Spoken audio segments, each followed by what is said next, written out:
All right. So I think we're live. Dusk's a mess. Alone tonight. And because things are kind of behind right now, at some point I'm gonna have to step away for a sec because nobody's up to be able to get dinner, and I gotta grab it when it comes to the door. Oh, what a mess this night is. Oh,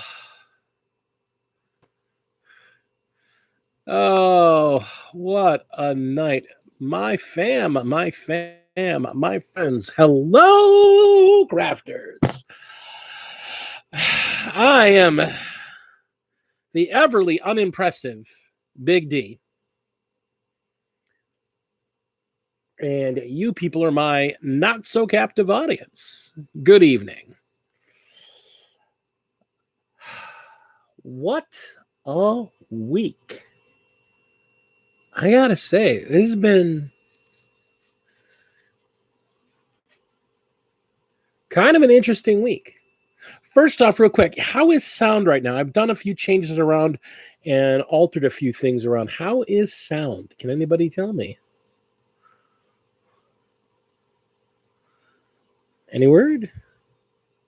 Is this okay? Is this on?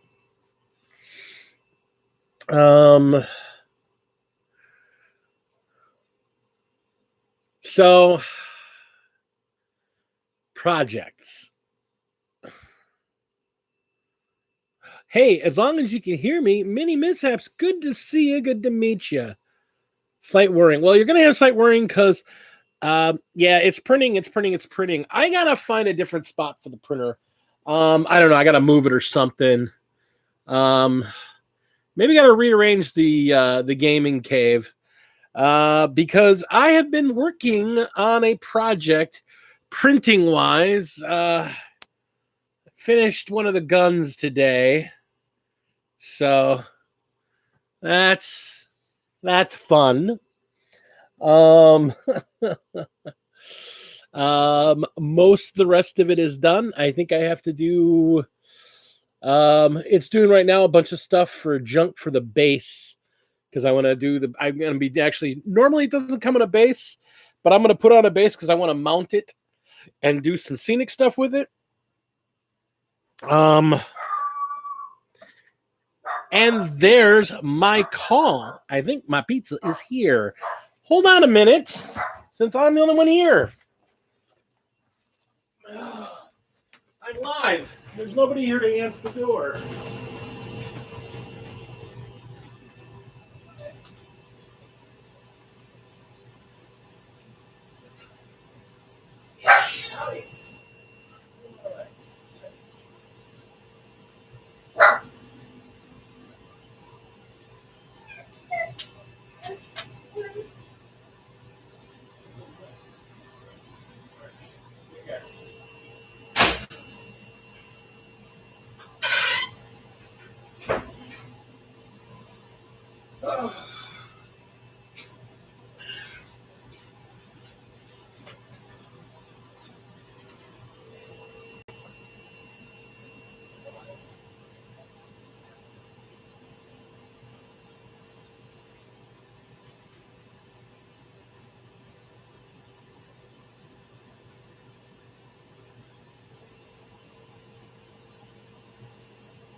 You know,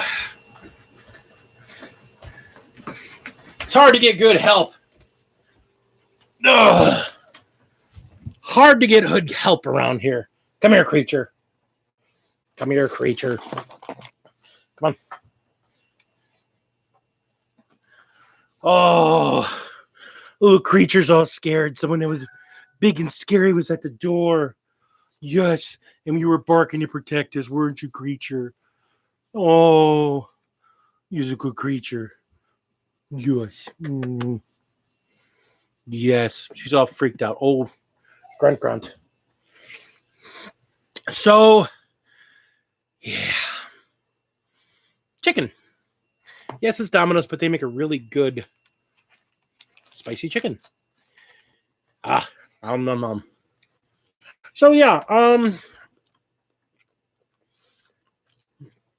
as many of you know, my regular crew, Lady Dragon got a promotion, and she got her own store, and it's an extra 20 minutes to drive round trip. And because we only have 2 cars, basically when I get off of work, I gotta fly up, go grab her, and then come back here. And that extra 20 minutes ends up working out to me getting home, all things considered, normally I get home by about 5:45, 6 o'clock. So I have time to eat some dinner, prep dinner, go over my script, go over what I'm going to talk about, go over my checklist. We got home closer to like 6:45. So at least for right now, it's a thing.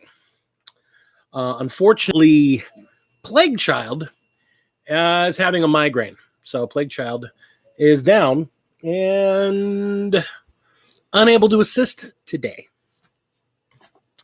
So it just kind of made everything kind of wonky today.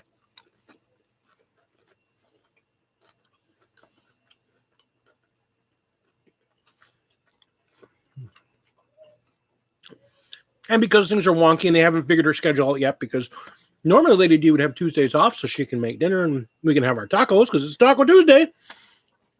No tacos. So, spicy chicken Tuesday. No big deal.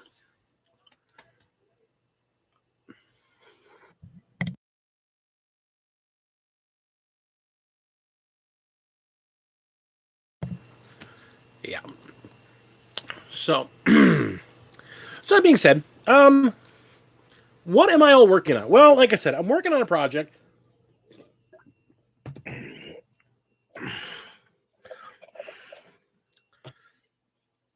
The detail on the project is coming out really nicely. Mostly done. Mainly done for funsies. I wanted to paint it. I wanted to build it. It's a funsies project. Not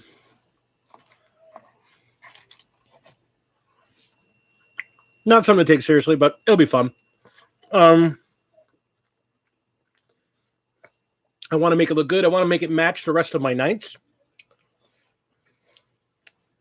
It's effectively a proxy. I had to do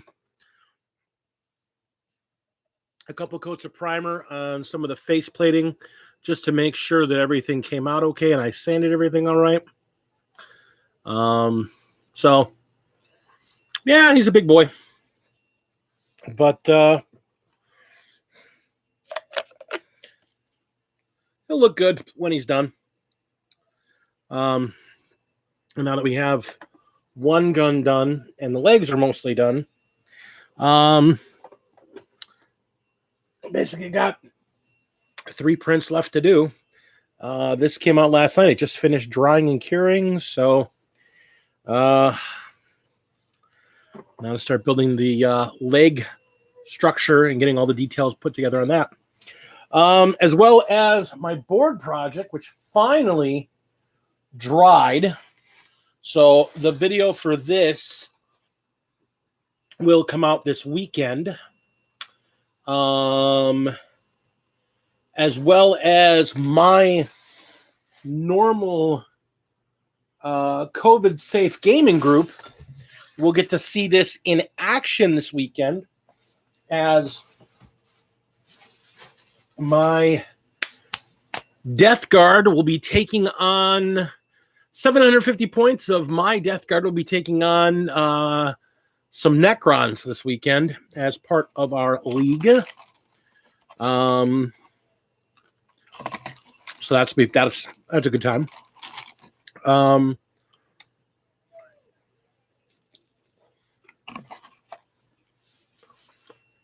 if everything goes right,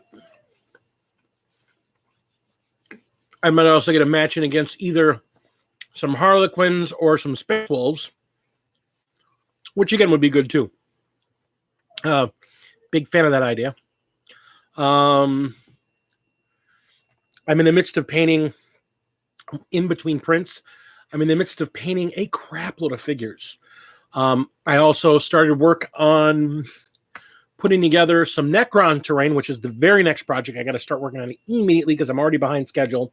I got to get these done, get them up and filmed, then get working on the Necron terrain and get that up and filmed. And then maybe my orc terrain. I don't know. I got to get my. As I was telling people earlier in the year, I really want to do a lot of terrain this year. I want to really focus, not paint as many figures, like last year, and instead really get like 10, 12 serious terrain projects done, like big terrain projects.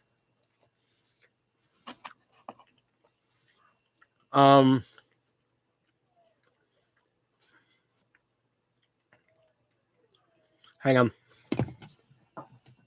The big dope is awake.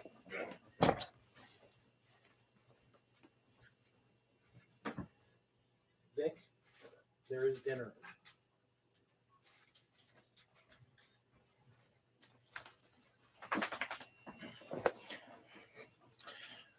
Oh, modeling for advantage, my friend, my wonderful friend. Good to see you, sir. Kaiser, how are you, sir? So yeah, so between the Mars, the Mars Warhound,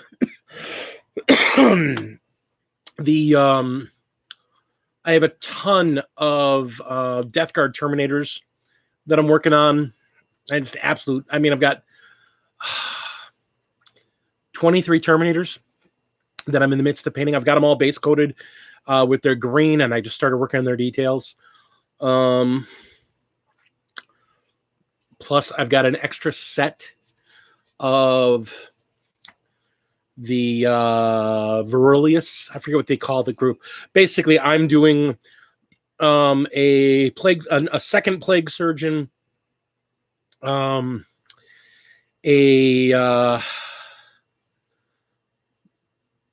foul blight spawn, and I want to actually pick up.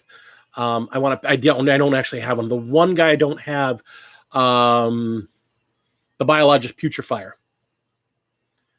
So that's the one other guy I got to get. I get the Biologist Putrefier. Hey, Space Marine, good to see you, buddy. Hey, Ben, how are you, sir? Yeah, so if I get the Biologist Putrefier, I'll literally have every single variation covered. And then it's just a matter of getting. I mean, I've got a bunch of Death Guard built. I've got a bunch built and primed, and I've got a bunch waiting to be built and primed. I've got this league really has me, and the new codex has me really looking at my Death Guard with a lot different eye. I mean, it really changed the way I play them. And I know I've been talking a lot about the Death Guard the past couple of weeks since their codex came out, but yeah, there's all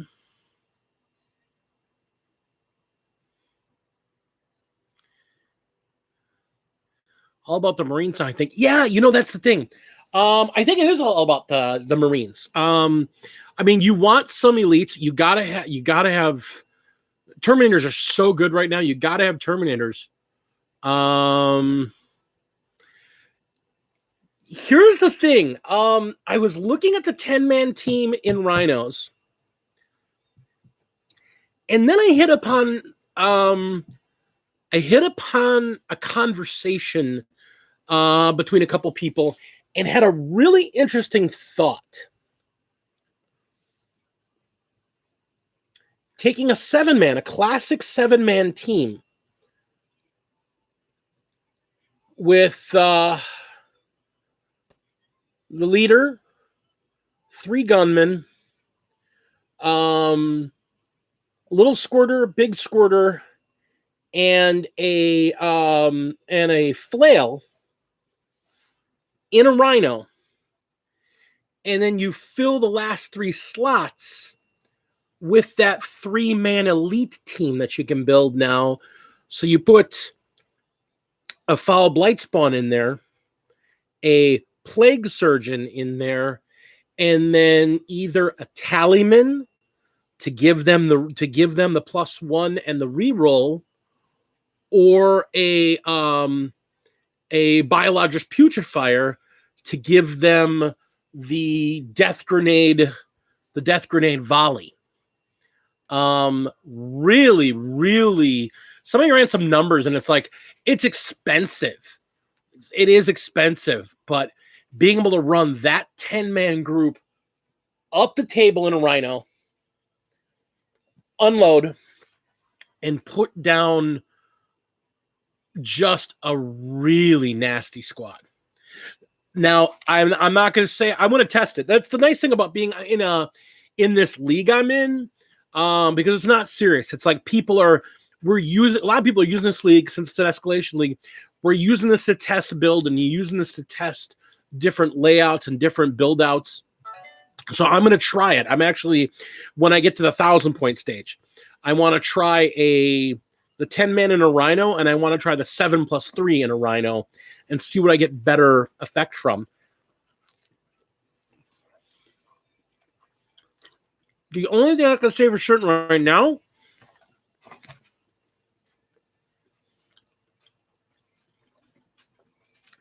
taking a 20-man Poxwalker unit,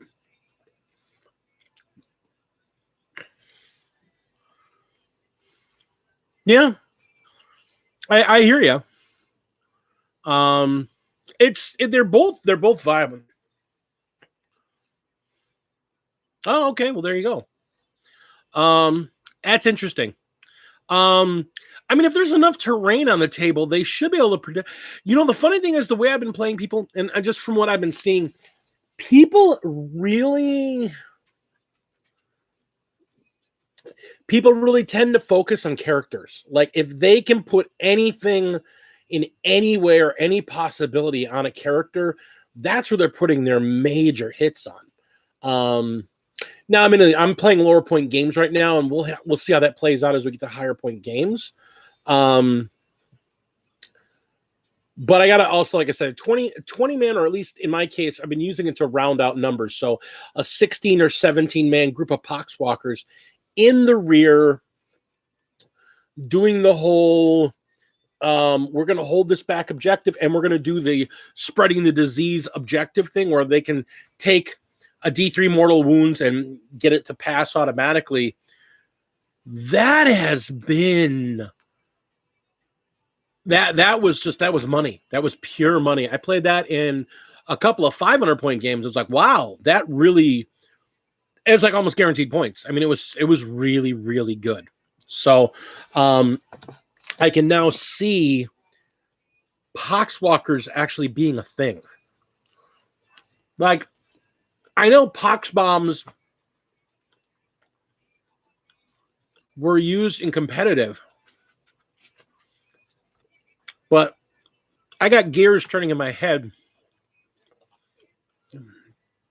about ways to really use poxies. In a in just to take objectives, hold objectives, and well,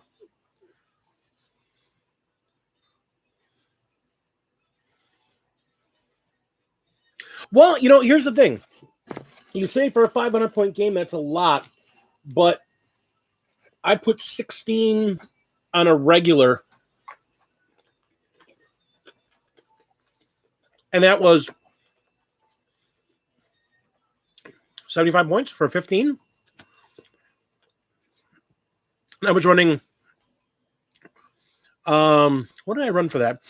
I was running Mortarian's favorite sons with a Blightcaster to lead them, squad of Marines, Poxwalkers, and then 2 of those Verulus, the elite pack. And I tell you what, you'd think it would attract a lot of spare firepower. People are terrified of Marines. They're absolutely terrified of those Marines. It was hilarious. They're like, and then throw stuff at the Poxwalkers, and the Poxwalkers are like, we're just here. Having toughness 4 and being able to 6+ wounds and being able to once a game roll 76 and every 3 up adds a dude that's been lost back to a unit. Poxwalkers are suddenly a lot more useful, at least in the way and again, this goes back to the way I play Marines or the way I play Death Guard. I play Death Guard really super aggressive. Like they are charging across the board as fast as they can. And I played them like that in 8th. I played them like that in 9th. And it's, I freak people out. They're like, "Why? They're Death Guard. They're slow. Why are they up in my face already?" And that's just because that's the way I really, really try to play them. I put them right at the edge. And the thing is, people try to shoot at them. You're right. I mean, they're going to try and shoot them off the table. The problem is that toughness 5, 3-up armor save with a plague surgeon that giving them a 6-up feel no pain, they're hard to kill. Knocking everything down by 1 wound, they're really hard to kill. I had people seriously putting firepower in those Marines, and the Marines was like, "We're here, we're still here, and we're coming for you." So now the games I lost, they still have their one big weakness. They still have mobility issues, which is why I've been looking at Marines. I mean, looking at Rhinos.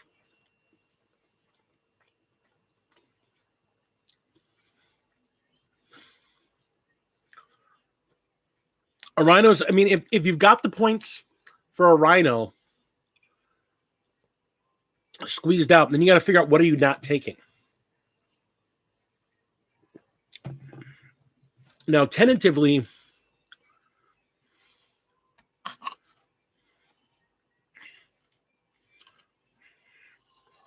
true, but they have no AP. Poison weapons have no AP, so we're bouncing it on 3s, and if we're by terrain, we're bouncing it on 2s.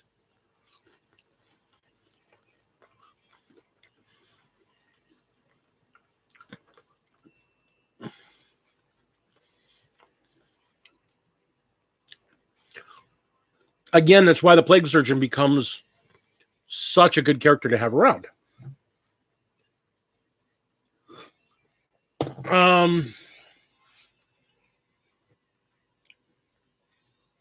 It's funny because with the coming of 9th edition, and well, I should say with the coming of the Death Guard Codex, been a couple weeks now. Hang on a sec.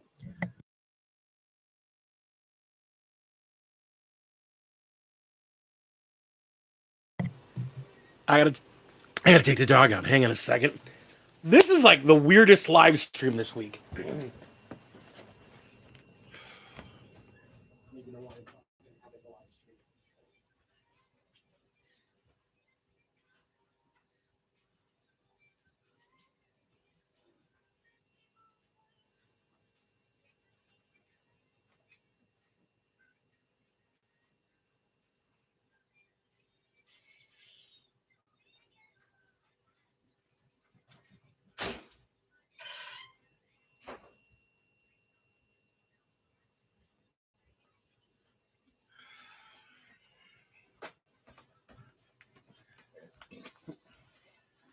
This is, I apologize, folks. This is just really weird this week. Lady D is laying down with a hurt back. Plague Child's down with a migraine. So I'm here alone. And unfortunately, in a house of pets where none of them are actually mine, I'm the one that's left to take care of. So I apologize. All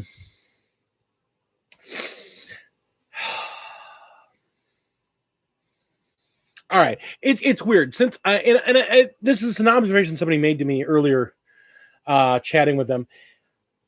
I've had a lot of focus on Death Guard since that codex came out, and I've realized as much as I love my Space Wolves, I do love my Space Wolves, the Death Guard just do something very different for me. So I've been looking at variations in numbers and variations in math hammering them a lot more than I normally do. And I know part of it's because I do want to take them to a competitive level, and they are a competitive army. I'm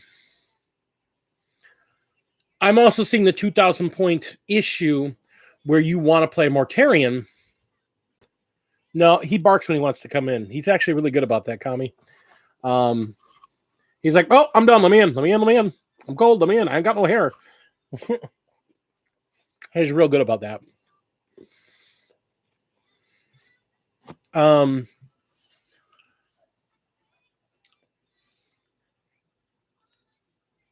Mortarion in a 2,000 point game is a quarter of your army. If you're super lucky, he's going to kill 8 units. Maybe 10. Do some damage on the board.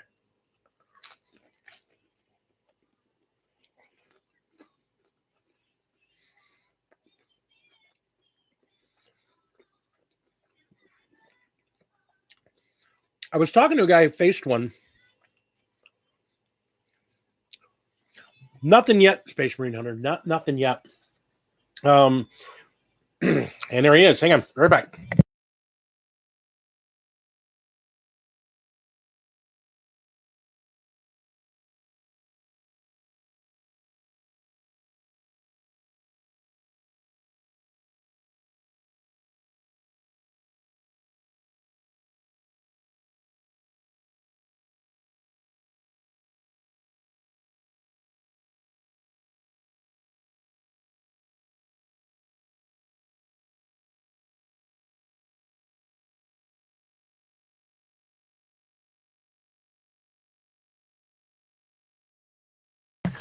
One person I know of that's actually faced one in a tournament setting called him a distraction Carnifex.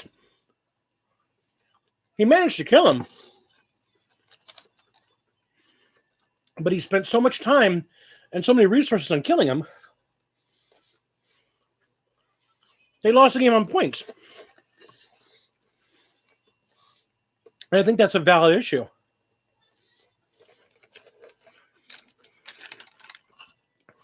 He does do a lot of damage. And it's hard as hell to kill. What does he actually do? He eats up a lot of space. He eats up a lot of firepower. If you don't deal with him, he will come wreck your face. But if you deal with him, you end up wrecking your own army because you can't play the game. You've got to... Yeah, he's literally a Primarch. He is literally, I'm the guy on the field. Deal with me or not, I'm going to be a problem. So, yeah. I can't wait till we get to a point where I can play him. I could see, just for funsies, doing one game and playing him at 1,000 points, just to be a dick.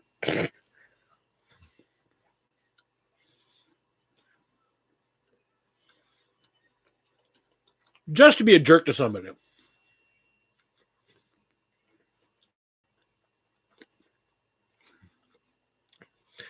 If you're down, Ben, let's do it. I'm down, man. I'm down. I'd love to.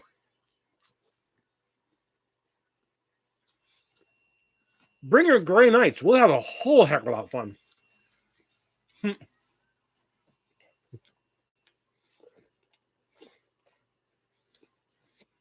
Yes, he does. Yes, he does. He is a monster. He is a demon. He is a Primarch. He is. Yeah, I figured that's what you were thinking when you said let's do it. I figured you say, yeah, let's do it. I'll bring my Gary Knights because they'll rip into him. And they probably would. But it'd be fun to see.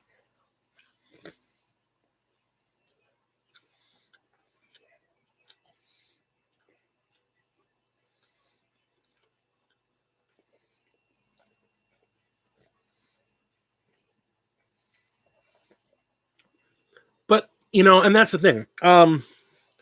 I really like the idea of playing him. I want to see if he's viable for competitive. Is he really viable? Or is he, man, even if he is just a distraction card effect, that's still viable. But I'm also looking at like my idea for my army. I want to stick 3 Plague Burst Crawlers and scatter them and just bomb the crap out of stuff. Everybody's all worried. Oh, eradicators. I don't fear eradicators at a 2,000 point game. In a 2,000 point game, I'm gonna bomb them until they're dead. I'm gonna bomb them and psycher them until they're dead. So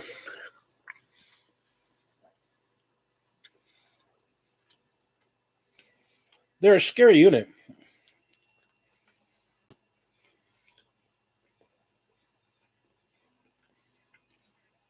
But if they're only getting 1 set of shots or 2 sets of shots off before they're dead, I'm not really worried about them. I'm going to hide everything before the game so they can't get to them. And then they're going to either have to tuck them away for a round, which means I'm going to bomb something else. Again, a 2,000 point game, I don't fear them. They're worrisome because they can wound pretty well, but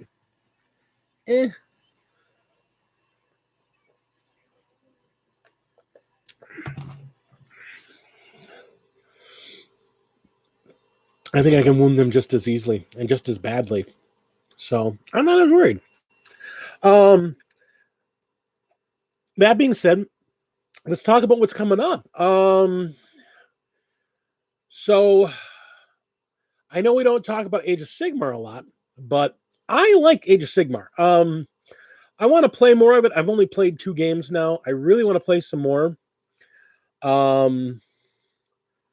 I've got a huge amount of investment in my my Stormcast, and I've got a huge investment partially built into my Hedonites of Slaanesh.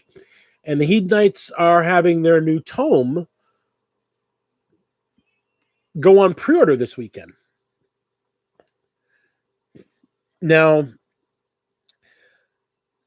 they're also getting a whole lot of new units, which makes me wonder because they're getting they just released the box set like a month or so ago, or a month and a half ago. They released their brand new box set, and now they're getting like 10 new units that weren't in this box set that just came out. So it's just like, okay. It was like 2 months ago that box set came out, but there's a whole lot of units that are coming out that aren't in that box set, and they're a big change. The fastest unit in the game in Age of Sigmar, it's going on pre-order next week, and it's a Slaaneshi, and it's a mortal. It's not a demon. It's a mortal on their mount.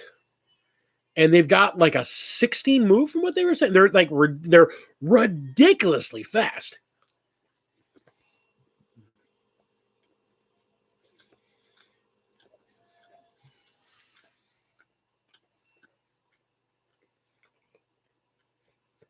Now, there are single champions and generals that singular dudes that have more movement, but as a unit, there's no unit that moves as fast as they do. They move faster than any other cavalry unit in the game. And I kind of want them because my goal, because I like the way the points played out on them. There's a variation of the Hedonites called basically the Deadly Alliance, and they're based on the Demon Prince Selkie, which is, the Demon Prince walking. It's immortal actually, and a daemonette up on his shoulders that's got this whip thing going on. Basically, it's a named Demon Prince, but they've got an entire. If you're familiar with 40K, basically they have their own chapter that's based on them, and to make that one work, you've got to have your army 50% mortal and 50% demon. You have to have a blend. You have to have a mix to get the best benefit out of it. And right now, I am almost entirely demon. I have very few mortal units. So that's why I'm kind of excited, because this is like all mortal. This is almost all mortal units, including that dude, that big golden-haired shield, gorgeous dude that I want so badly. Even though I don't need another champion, I want him. He's beautiful. But I want to play some more Age of Sigmar, and I want to get my Hedonites up to speed so I can kill Ben's flipping elves, because those elves make me mad.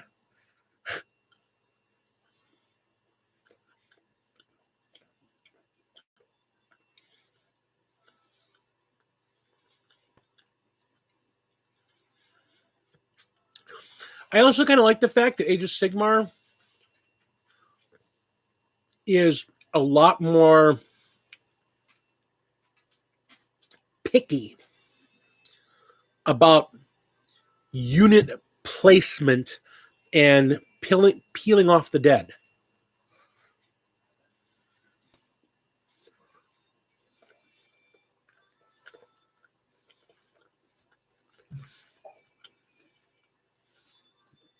If only you guys didn't show up at League Night in the night rather than during the day. I mean, getting there early in the morning sucked for me, but evenings I don't really have the ability to do that because I got to go pick up Lady D and whatnot. If you guys came in like the early afternoon, we could throw some dice at each other.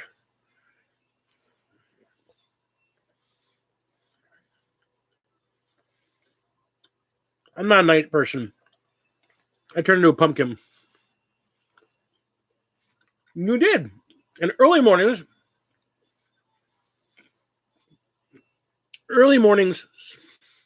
you're right. Early mornings suck. Late nights suck. I like going there at like 10 o'clock, 11 o'clock, and sticking around till like 4 or 5. That's a good middle of the day for me. That's what works for me. And remember, it's all about me. You do you. But it is all about me. This is what I care about. I want to sleep. I want to take my wife to work. Then I can play. And I can go pick her up. And I can go home. And I can drink and go to bed. It kind of has. And that's a shame. Because I really want to play Tina. I want to nurgle on her sisters. I want to get to know them sisters. Come here, ladies. Let's dance.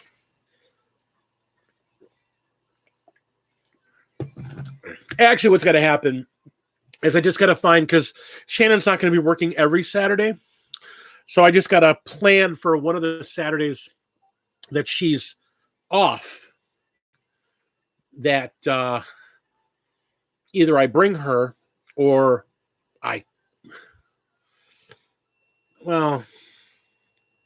yeah, but screw him. I'm just kidding. I love you, Antonio.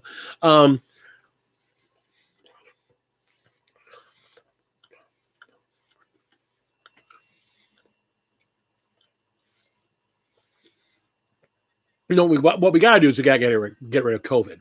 But until then,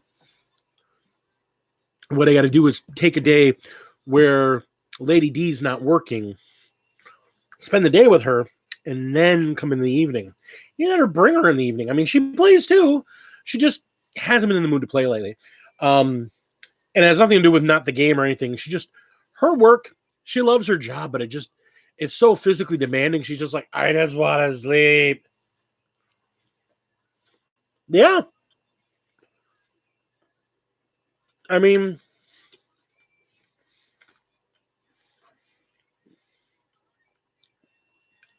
yeah, that's true. She does love whiskey. She likes the whiskey sours there. The whiskey sours there are really, really nice. Yeah, by the way, anybody who's not part of the local gaming scene, our gaming club that hosts the COVID safe games that we play is a pub. So there's really great food and really great drinks. They have their own beers that they brew there, which are pretty good. They also have a good selection of microbrews, which is really good. And they have some of the best appetizers. I mean, those buffalo, the buffalo deep fried cauliflower bites are the best. And the chicken nuggets are apparently really good. And we had their nachos. Now, I can't eat too many nachos but their nachos were amazing. So, Falklandia here in Milwaukee,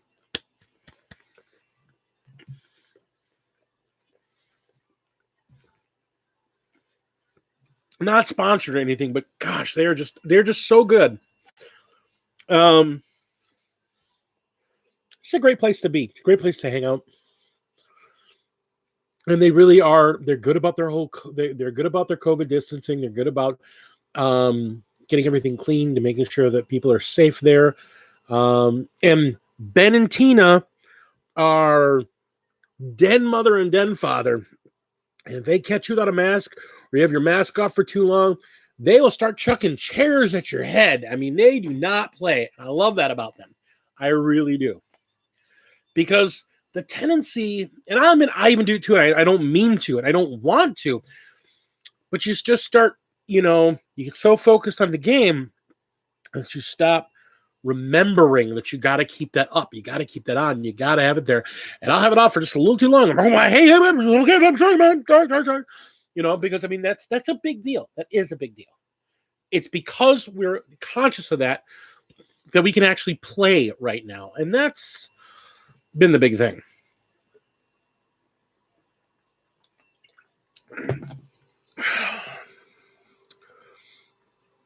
So, yeah.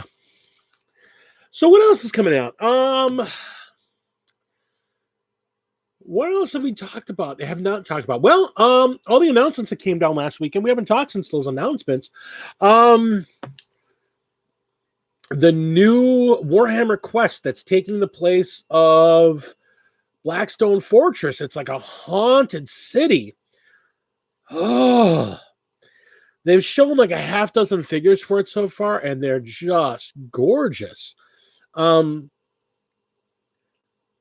will admit, when I first saw the price, because somebody got a sales sheet, we know what the price is going to be. I mean, I kind of felt the back of my spine kind of go, ugh. Because as opposed to the 140 or 150, the last one was. It's a lot more. Apparently, there's going to be a lot more plastic in there and a lot more content in there. But it's $300 or close to $300. That is a lot of money to drop on a board game. That is a lot of money to drop on a board game.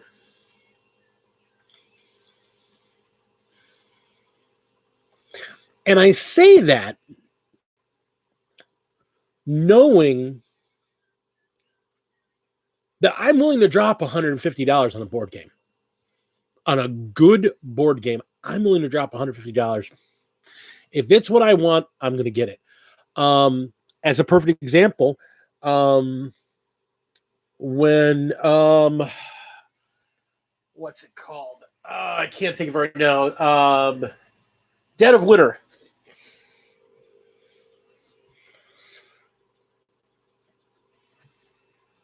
When Dead of Winter came out, I didn't get it right away. I wanted to play it first, but when it played it, it was great. And as soon as I played it, like there was an expansion that came out for right away. The base game was $75, I think, or something like that, $75 or $80. And the expansion was like another $60. I just, boom, here you go. I need that. The game is that good. I'm going to do that. The only reason I have not dropped copious amounts of money on Zombicide is the only person that I play it with on a regular basis already has dropped all that money on Zombicide. He literally, that is like 75% of his hobby money for a while was nothing but everything for Zombicide. So he's got just all of it. So there was no reason for me to buy it. But I mean, if I was playing on a regular with other people, given as much as I love that game, I probably would have bought a lot of those expansions. So, but again, it's like, it's not 301 crack. It's 100 here, 80 here, 80 here, 70 here. It adds up. I mean, honestly, just thinking about it, if you were to buy everything for Zombicide, if you were to buy every last thing for Zombicide, you're probably close to $1,000 at this point. Easily $1,000.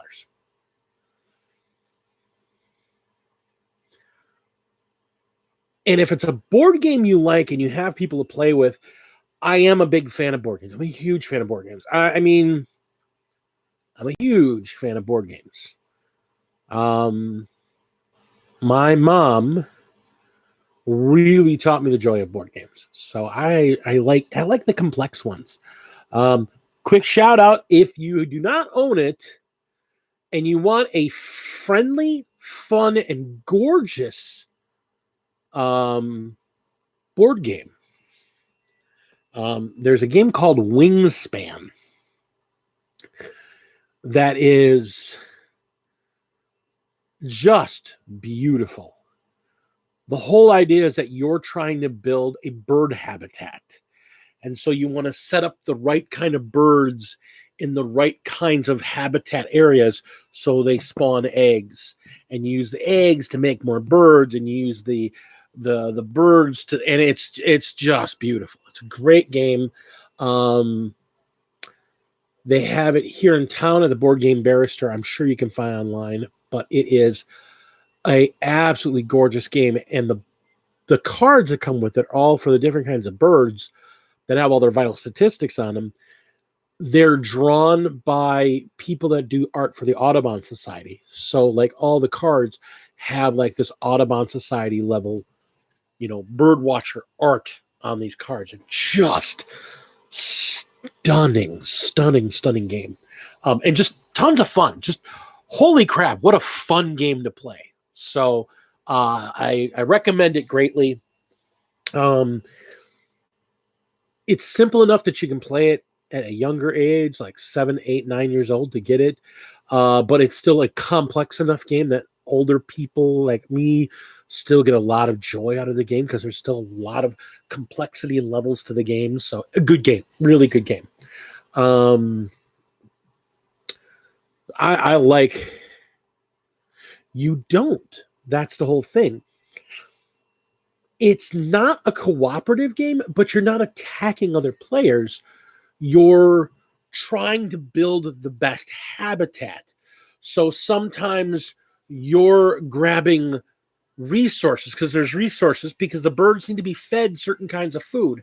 Some birds eat berries, some birds eat grain, and some birds eat rodents. And every round, only so many of them show up. So depending on who goes, you're grabbing the stuff to seed to get the birds to come to your grasslands, because you've got to pay certain resources to play your bird cards. So you're trying to get your resources and get your birds down and get your habitat running before they do. So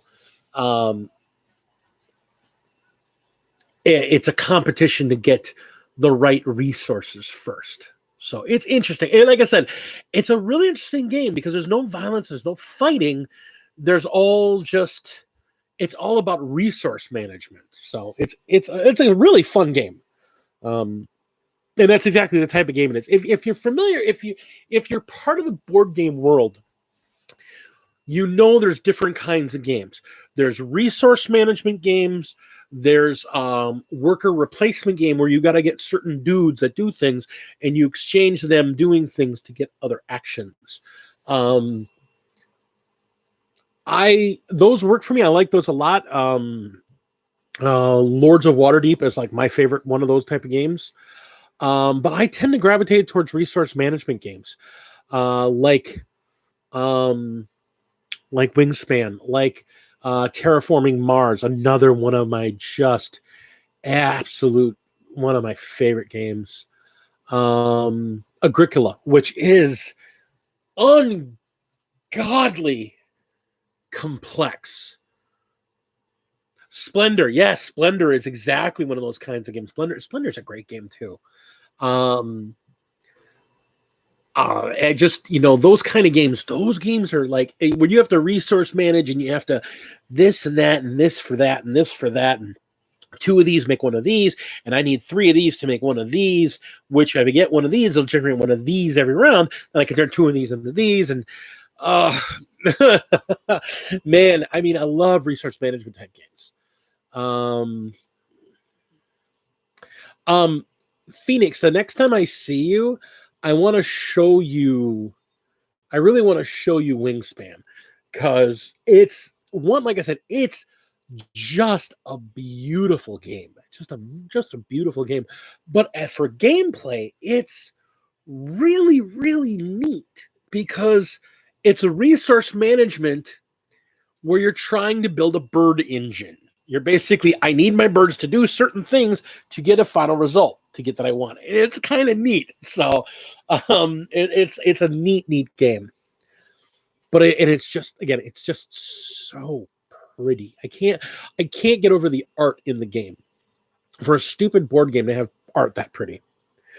But like what I was getting at, I like Wingspan now. I only have the base game for Wingspan, but there's like 2 expansions for that. Terraforming Mars, another one of my favorite games, has like 6 expansions, and they just did a Kickstarter.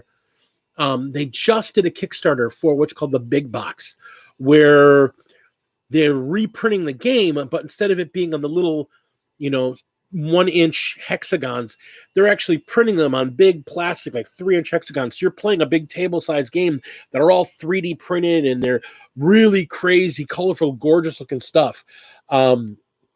Worm, if anybody remembers my Christmas, not this year. When was that stream? That was a while back.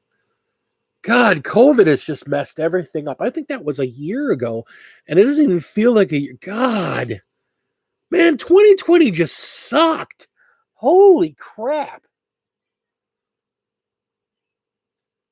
No, that was during the summer because we did an unboxing of 9th edition of the that was a 9th edition unboxing, so that would have been in August. Oh God. All sense of time and space and timey-wimey. God. Anyhow, he is like a massive board game junkie. Like, he likes role-playing games. He kind of likes wargaming, but not really. He likes it more in the aspect of wargaming board games. Yeah, and Dominus, you're right. That was the whole thing. I was like, I was trying to realize, it's like, how long ago was that? No, that stream, we did that either the end of July or whenever Indominus actually came out. So that was like July or August, which is still, it just seems like it was so long ago. And that's what 2020 has done to us. It's removed Many Warm Up, my buddy, my friend, my guy. What is going on? Good to see you, sir. But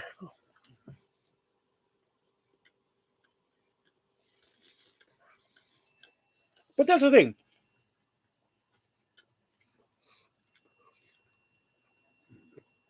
I was trying to put it in perspective. $300 for the base box set. There's going to be a lot more in there, apparently. The word is there's going to be a lot more in there than there was in Blackstone Fortress. Like a lot more models, a lot more plastic. There's going to be a lot more to it. Arkham Horror, I have seen that. I've had friends tell me about that game. It's a lot of fun. I haven't played that one yet.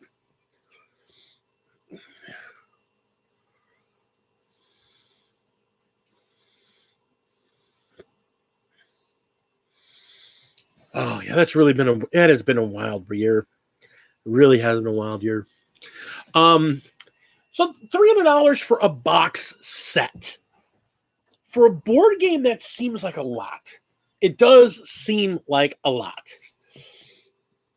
I mean, I remember the first time I realized that new board games these days were for good games with lots of parts and pieces. I remember the first time I saw that Zombicide was like $85. I was like, ugh! And that was probably 8 or 9 years ago. But then I thought about it. And I thought about it and I realized, that's really not that bad. And it changed my whole perspective when I thought about it, because that board game, and we can play it multiple times, many, many times, and get lots of enjoyment out of it.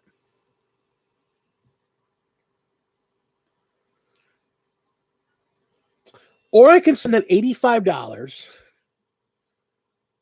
and I can buy a Warhammer tank or a half of a knight.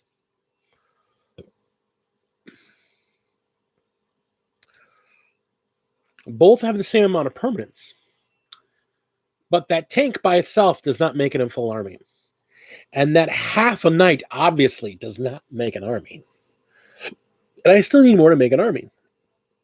But that board game by itself is a standalone, ready to go, ready to play. Get my friends, let's play this game. And I don't have to get anything else for it. Now I can buy an expansion for it. Expansions are probably close to the same price. All right. So now instead of 85, I've spent 170.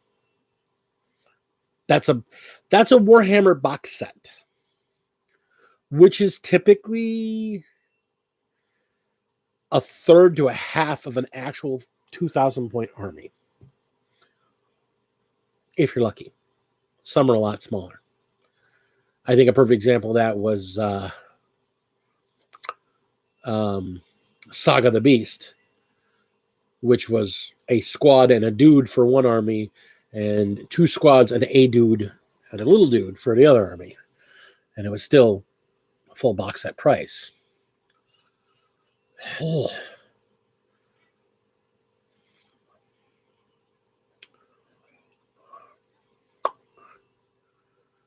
It's still not a full army. It's not everything you need to play. Okay. No, that's a little bit more fair. So $300 for this haunted city. I don't know. I don't remember what it's called. I think it's something of the Damned or whatever. It's the new Warhammer Quest game. It's $300 for this box.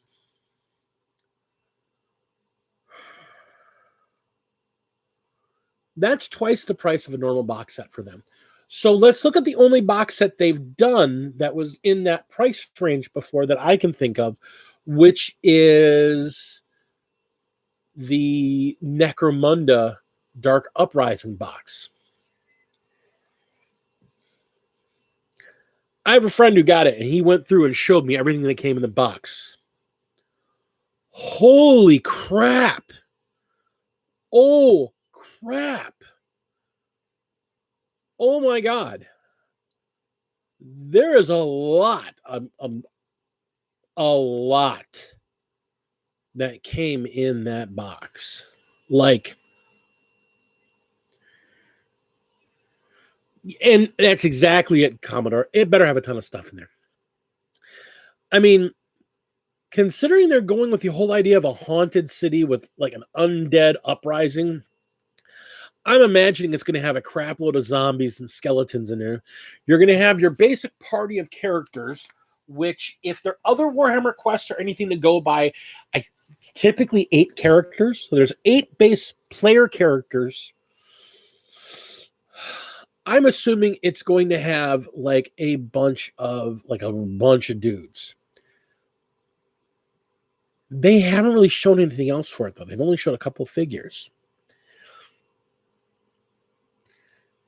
Now, if you do the Warhammer quest like they did the last one, if I remember right, and Wormund, I believe you have Blackstone Fortress.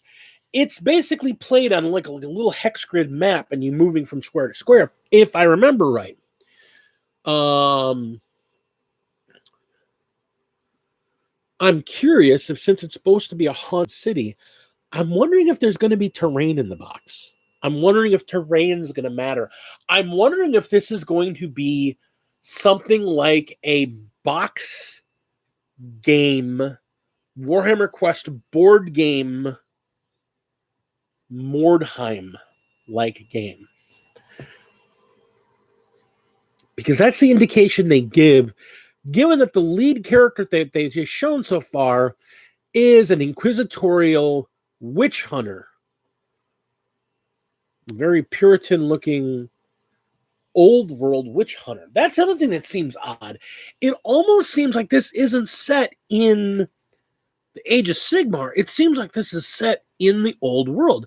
If you look at the figures that they've shown so far, they don't look like Age of Sigmar. They look like the old Warhammer Fantasy type figures.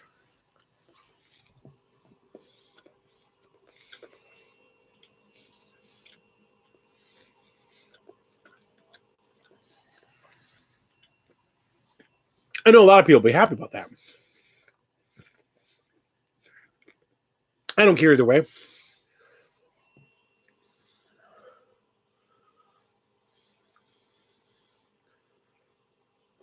There's a shadow of what looks like Caradon. Okay, so maybe it is set in Age of Sigmar. But I don't know.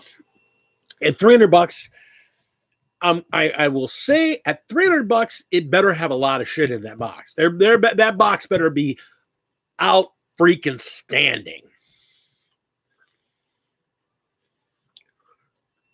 But I can also honestly say, knowing me and some stuff that I've been talking to a couple of friends and talking to Commodore about it, and actually talking about Lady D about it, I don't think it's going to matter too much. I think we're getting it. I think no matter what, we're getting it. We're going to get in at ground zero and get all the expansions. We really wanted to do it with Blackstone Fortress, but it was like 4 expansions in before we had that conversation. And then it was like, whatever. We can't get, the Dreaded Amble. I was just having this conversation earlier today. Like, you can still get Blackstone Fortress. If you want to just play the base Blackstone Fortress, it's a good game. But there's a lot of expansions for it now. And some of the expansions are pretty cheap. Some of the expansions are like $30, $35. But there's some expansions that you're not getting. You're not getting it. Including like the very newest one, the one that they did that has Zote in it. That thing sold out like right away, and it's impossible to freaking get. The dreaded Amble. That thing, impossible to freaking get. I found one on eBay and they wanted $140 for it. I'm like, are you stupid? For one figure and some rules and a couple extra tiles? You want how much? No.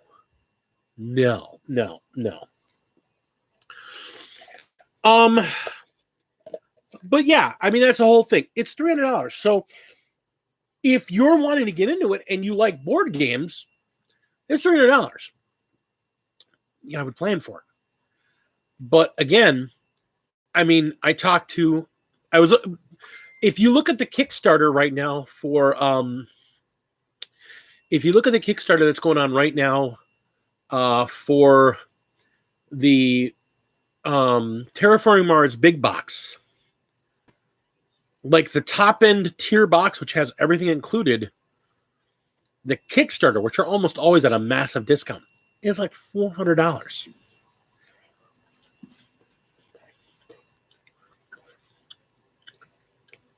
We all know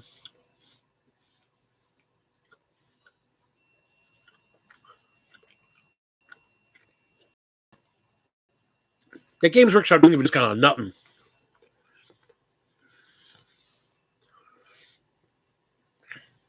I'm surprised, Ben, your hard pass, but I mean, didn't you buy?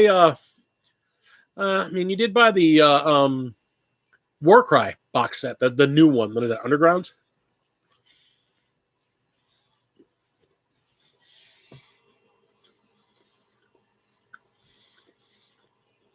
I don't know. I'm gonna get it. It looks good. I want to do more board gaming. And I think board gaming in a 40K or Age of Sigmar setting will get some of my friends that are casually interested in 40K or Age of Sigmar and maybe get them a little bit more interested. So, I mean, I know Underworlds. One of the reasons I painted up as many teams as I have, and I've got 3 more to paint up now. It's a board game. I have a friend that, again, my buddy Worm loves board games, but he is not a painter. He's like, no, he's not a painter, not in the least bit. The idea of painting figures is actually a detraction from something for him. So I'm going to paint up a bunch of armies for it, and then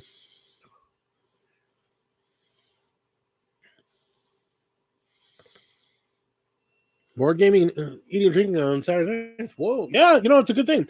I can get him interested when I told him a little bit about how Underworlds worked. He was like, well, that sounds kind of neat. Yeah, I dig that. So he's interested in that.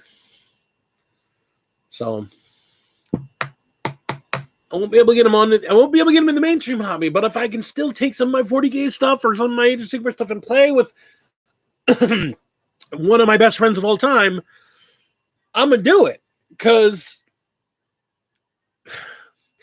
I have a lot of friends that love the idea of Warhammer 40K or love the idea of Warhammer, but they don't have the time, the energy, the inclination to sit and paint figures. But they love the lore.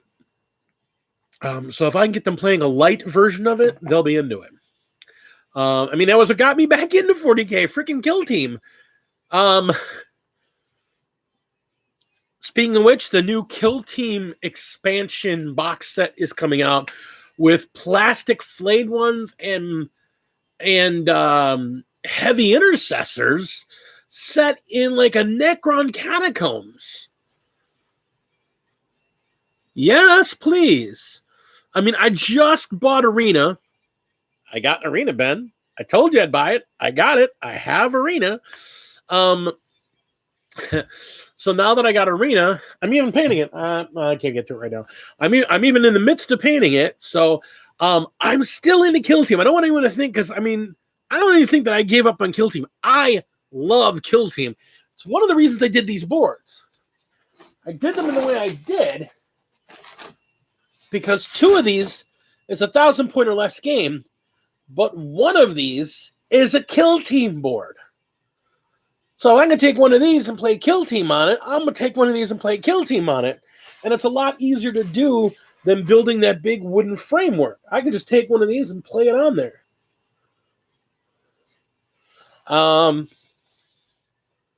That's a lot of the reason why I like the way they're doing it. By the way, I mean, just quick thought here. I mean, you guys will see the tutorial this weekend, but did this come out Nurgle Swampy enough for you guys? You guys think this looks nice and Nurgle Swampy?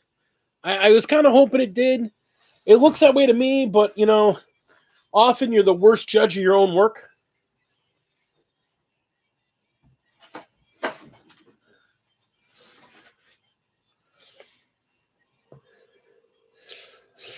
But, yeah, I mean, I want to get... It does, Ben, because I know how you feel about Nurgle, so that's wonderful. And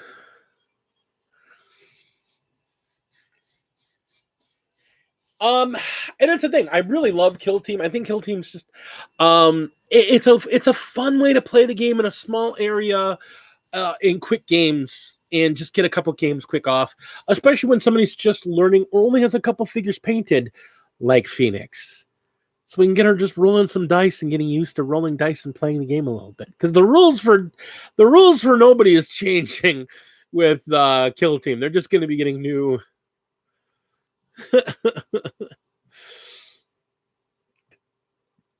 I'm going to do 2 more of those and get those done on there.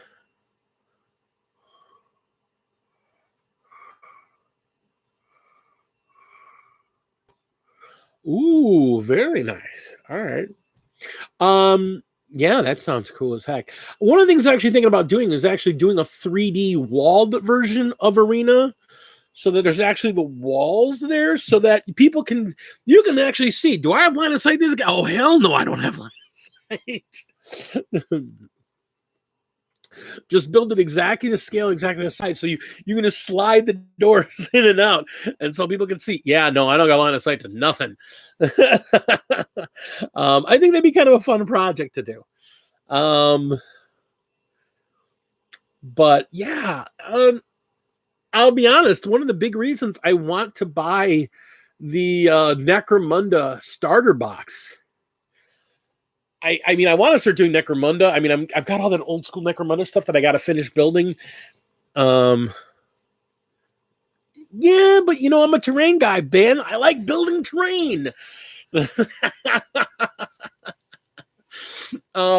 if the laser just hits a wall, it's like, nope, it's not going anywhere. Then you have no question. Well, it's right in the corner there. And boop. Nope. There is no line.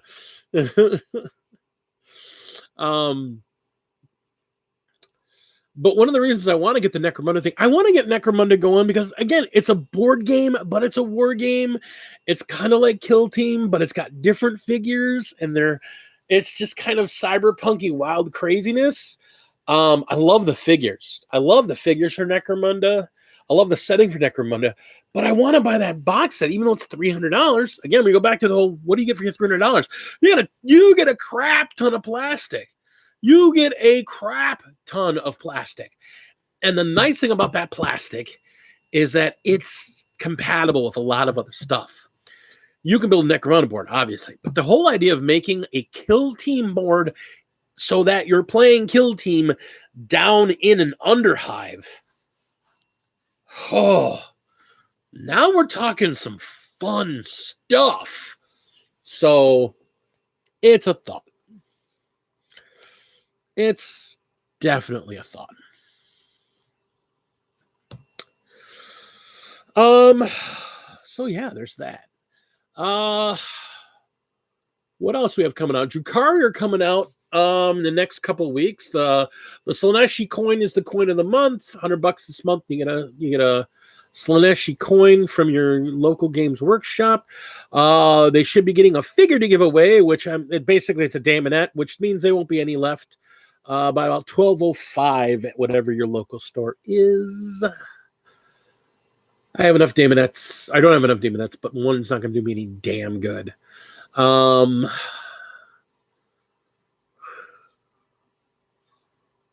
Oh, there's a Space Marine too. Is it an Assault Marine?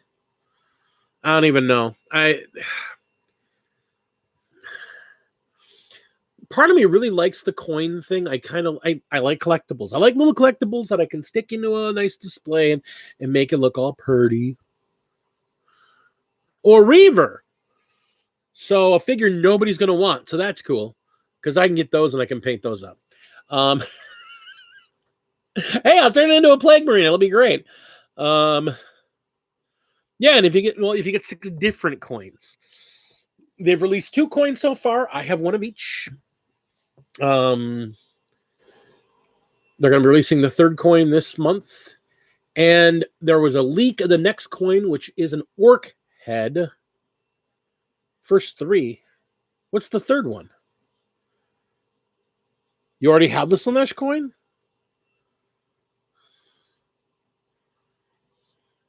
I mean, it is a 9th. It probably is already out this past weekend. So, yeah, that would make sense. What did you buy? Oh, yeah, I was going to just say, I just realized Dark Angels came out. I forgot. Dark Angels came out, and you're a freaking old school Dark Angels player. So you've, along with your Grey Knights, you have, a crap ton of Dark Angels. So yeah, of course you did. Why would I even think that? Have you built those speeders yet? How are they? They look cool. Although the whole idea of Brother Tinnitus having his head in between the 2 missile racks or machine guns still looks dumb to me. It's the same problem I have with the ATV. Why is his head in between the guns? Just put a sight there. Don't put a dude there. That's dumb. That's just stupid. You still haven't gotten your codex. Did you order the limited edition Dark Angels codex? You special boyo? But I mean, that's not that surprising. I still haven't been able to get my hands on a good old-fashioned Space Marine codex of any form. They haven't been in print and they haven't been available in months. It's stupid. It's just absolutely stupid. You are so fancy. Ben, you are the fanciest of boys. You fancy boy, you.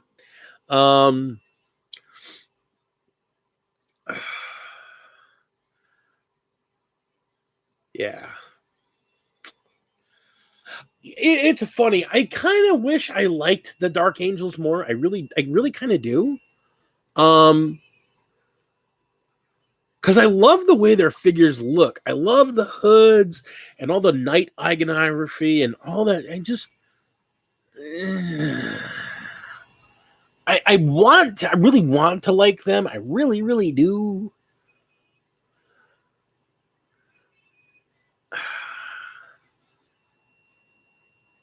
I don't know. I do gotta say I'm a little disappointed in Games Workshop. They released that box of Marines that were basically the monopose group of 5 intercessors, the ancient and the lieutenant out of the Dark Imperium box.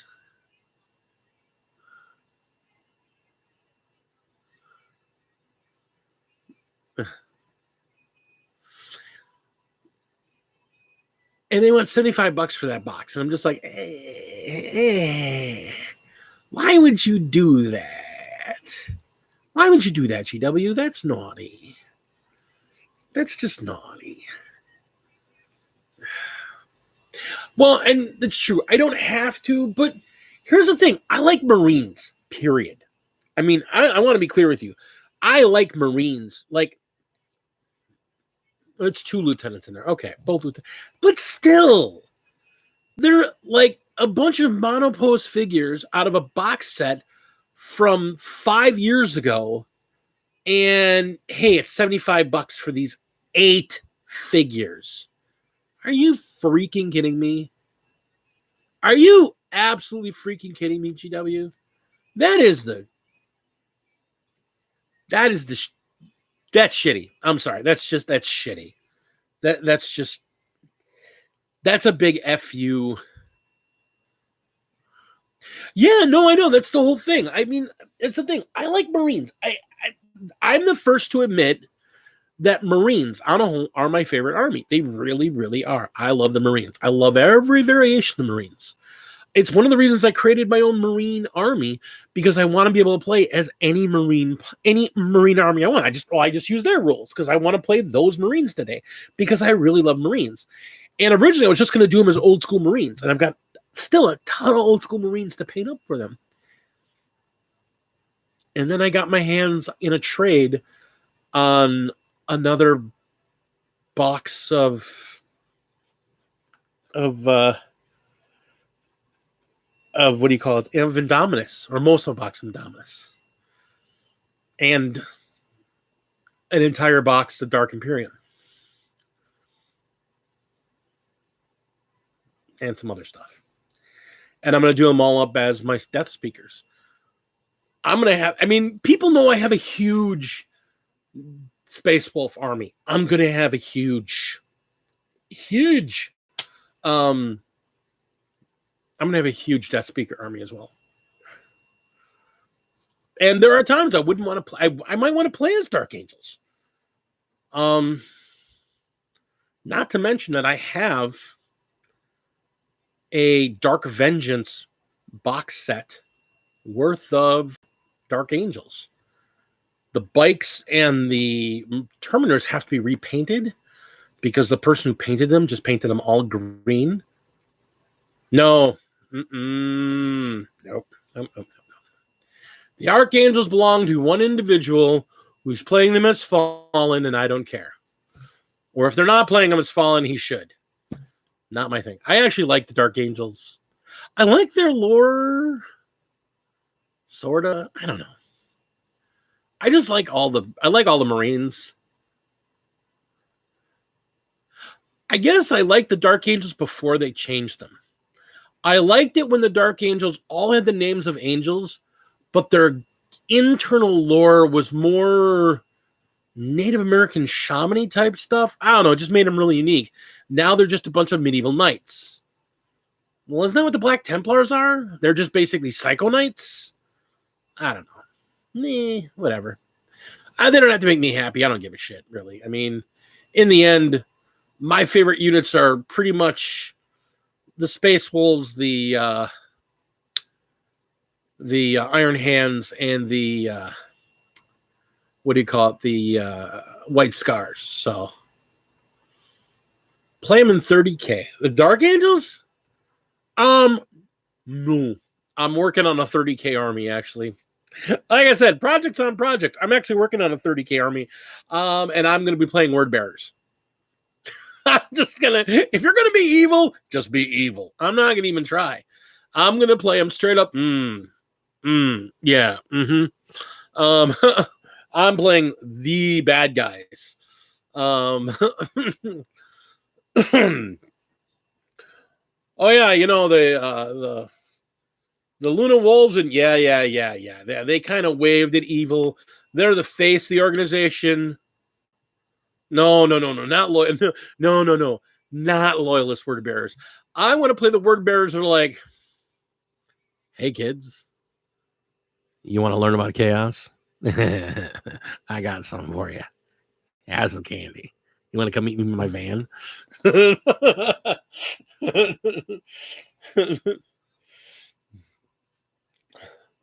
I want to play Word Bearers that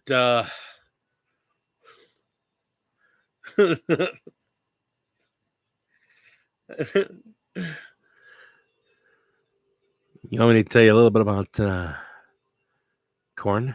Yeah. I want to play that kind of Word Bearer. I want to play the Word Bearers that are just like, oh, you guys are cuckoo for Cocoa Puffs. Yeah, that kind of okay, sir, I'm gonna need you to take I need you to take 5 steps back, sir. Are you gonna take another 5 steps back? Now just keep going. um,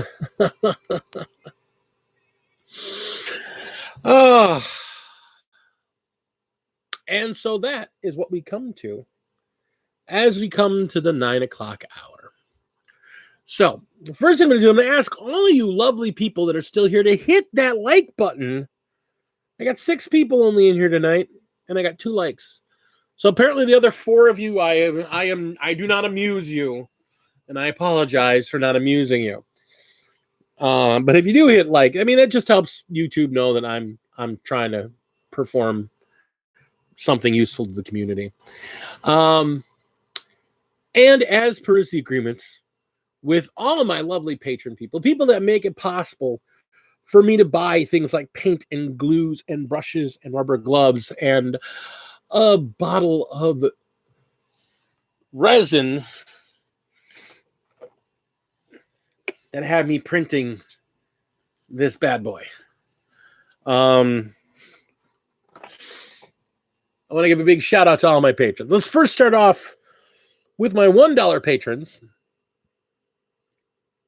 The ever not present and missing in action, worried about him a little bit, my guy, Insane in the Membrane, Inquisitor Zane. And then the lovely man that poked his head in, knows something about board gaming, knows something about wargaming, knows something about painting, and plays some Dark Angels, but painted in a very different green, which I don't dislike, actually. I think it's pretty cool. He's my guy. He's the I'm at the bench, but say my name. He is the mini warm mutt. Then I have my lovely battle leader tier patrons. Starting with the also ever missing and wondering what's going on with him. But I see him in my Discord. I just don't know what's going on with him. And I miss him because he's fun to talk to. Cho Bookish. I also have the Necron Lord himself and the other Necron Lord himself, Greg Tesh and Heinrich Botha. I have my wolf brother, my fellow wolf brother, the man who is killing it lately with some of his awesome wolf conversions, my man, Mithros Kushranana. 1, 2, 3, 4. And of course, I can't forget my other wolf brother. Gosh, there's so many wolf brothers. I get them all mixed up. But no, I can't forget him because the man is the conversion master. The guy does stuff that's just crazy, cool, and awesome, and really, really interesting. And love the guy to death. Does some good stuff. We're talking about Hellchild. Hellworks by Hellchild, my brother there. And then we have our battle leader tier. There's 3 of you there. There's the ultimate Smash Captain, my guy, the man who feeds my Nurgle junkieism, because when he buys stuff that has extra Nurgle stuff, he sends it to me because I'm not playing that stuff. I love that guy, Mr. James Meeks. I have my lovely niece, the ever-talented, the amazing painter, the amazing artist, the wonderful seamstress, and a very talented photographer, mistress of so many arts. Impresses me to death, and still has a heart so big that she can put up with people like Commodore. That'd be the lovely Flight of the Phoenix. And lastly, we have the guy that keeps order in here, and with Zane gone, he's not actually had to do too much, but he keeps me company, and he's still all right. My brother from another mother, the man that makes me wonder, really? Is that how Marines are supposed to be played? Love him to death. One of the best painters I personally know. Honestly, truly, one of the best painters that I personally know. My man, the Commodore. So if you all find this at all useful, go ahead and hit that like button, hit that subscribe, ring that bell. I thank you so much. There's plenty of ways you can support me and Lady D. You can do the Patreon thing if you want. If not, that's not a big deal. We're fine that way, but we do enjoy, and we try to give you back for what you do. But there's also, we've got our Instagram. I'm the Gamecraft Dragon. She is Lady Dragon 28. We also have the Plague Child. And if you want some more information on some of them COVID masks, that got taken down because Games Workshop was like, no, you shall not use our IP. So if you're looking for a COVID mask, the lovely Tina Raven actually has one of our masks. Hit me up on Instagram and I'll get you some information so that you can get one for yourself. Otherwise, I'm Big D. And remember, terrain is important. You need terrain to have a good game. A Planet Bowling Ball is a boring place to shoot and kill people on. So make your terrain, buy your terrain, build your terrain, paint your terrain, make your board epic, make your game epic, and make it worth playing. Wash your hands, wear your masks, be good to each other out there, and be epic to yourself. Thanks so much, and we'll see you next week.